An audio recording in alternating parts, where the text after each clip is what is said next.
নতুন প্রজন্মকে স্বাস্থ্যসম্মত পদ্ধতি মেনে রান্না করতে বলেছেন বিশিষ্ট রন্ধন বিশেষজ্ঞ কেকা ফেরদৌসী। রাজধানীর গুলশান বনানী জেলা গার্লস গাইডের প্রায় ৩০০ শিক্ষার্থীকে সহজ পদ্ধতিতে তেহারি রান্না শিখিয়ে তিনি একথা বলেন।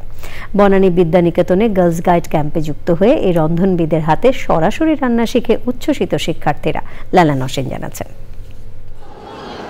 বনানী বিদ্যানিকেতনের মাঠে গার্লস গাইডের এক ঝাঁক শিক্ষার্থীর বাৎসরিক ক্যাম্প। বাংলাদেশ গার্লস গাইড অ্যাসোসিয়েশনের গুলশান বনানী গাইড জেলার প্রায় ৩ শতাধিক গার্লস গাইড সদস্য এতে অংশ নেয়। সকলে মিলেমিশে দিন শেষে পরিশ্রম করে একটা ফল আনছি। আমরা সবার সাথে বন্ধুত্ব হতে পারছি, সবাইকে বুঝতে পারতেছি, দৈনিক কার্যক্রমগুলিকে রুটিনের মাধ্যমে তুলে ধরছি সবার কাছে। জীবনে চলার পথে প্রকৃতির সাথে সম্পর্ক রেখে যাতে মেয়েদের মনের বিকাশ ঘটে, তাদের নিজস্ব যে কার্যক্রম তার থেকে যেন তাদের বিকাশ ঘটে এবং মানুষ মানুষকে ভালোবাসবে। আয়োজনের দ্বিতীয় দিনে গার্লস গাইডের শিক্ষার্থীদের সহজ ও স্বাস্থ্যসম্মত পদ্ধতিতে মজাদার তেহারি রান্না করে দেখান বিশিষ্ট রন্ধনবিদ কেকা ফেরদৌসী।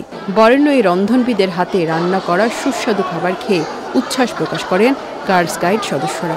ওনার অনেক বড় ফ্যান, ওনার ভিডিও দেখে আর আজকে এখানে দেখে তো পুরো শক যে আমরা রান্না শিখতে পারলাম, নতুন একটা অভিজ্ঞতা হতে পারলো। এটা অনেক মজা হয়েছে আর মাংসগুলো খুব সফট, মানে অনেক মজা হয়েছে, ফ্লেভারটা অনেক ভালো।